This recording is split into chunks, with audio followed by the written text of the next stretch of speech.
Thank you.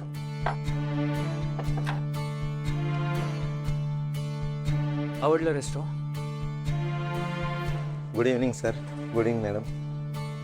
Thank you. बऱ्याच दिवसांनी असं बाहेर यायला मिळालं ना आपल्याला. सांग काय खाणार? काही चालेल. साहेब तुम्ही ठरवा ना प्लीज. बरं ठीक आहे. स्टार्टरमध्ये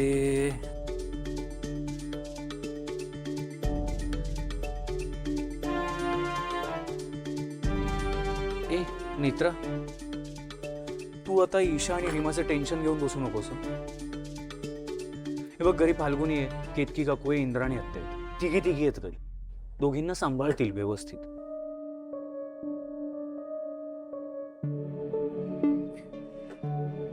नेत्रा काय झालं? हो मित्र, बघ तुला फ्रेश वाटावं. ईशा आणि रीमामुळे तुला बाहेर पडता येत नाही, आपल्याला एकमेकांना वेळ देता येत नाही, म्हणून बाहेर आलो ना आपण. मग आता इथे सुद्धा तू असं टेन्शन घेऊन बसशील तर कसं चालेल?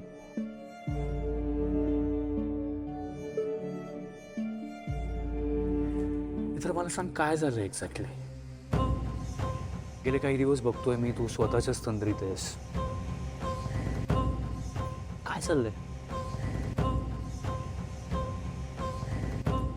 साहेब मित्र प्लीज बोल.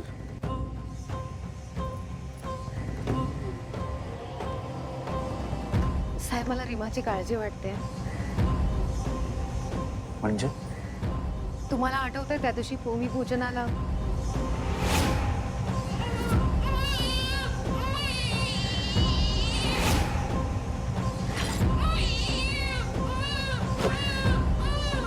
काय झालं? मी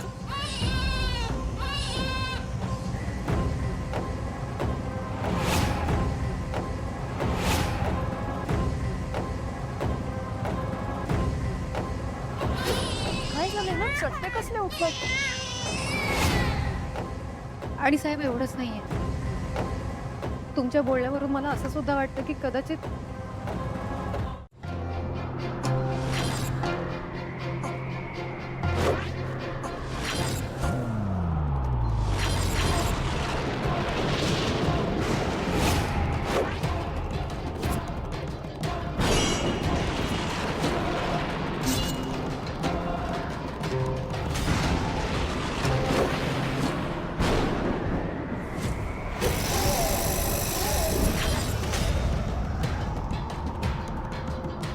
माझ्या बंधुराजाला प्रत्येक युगात स्वतःचा प्राण गमवावा लागलाय.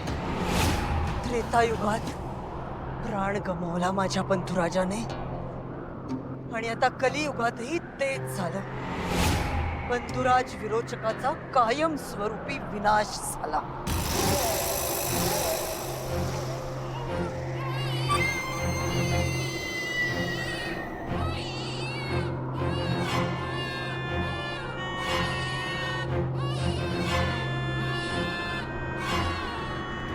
कोणाचा आवाज येतो? कोण साथ घालतंय मला? कोण आहे?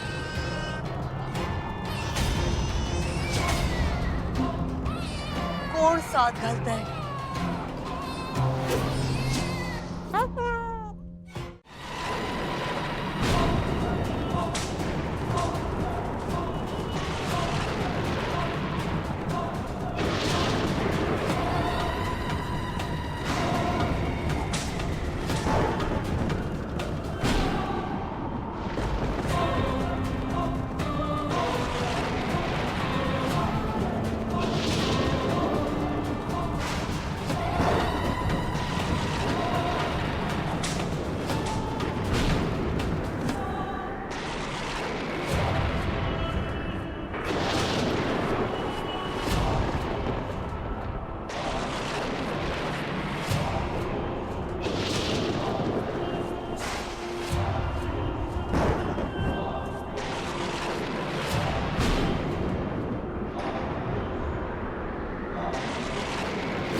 काय झालं?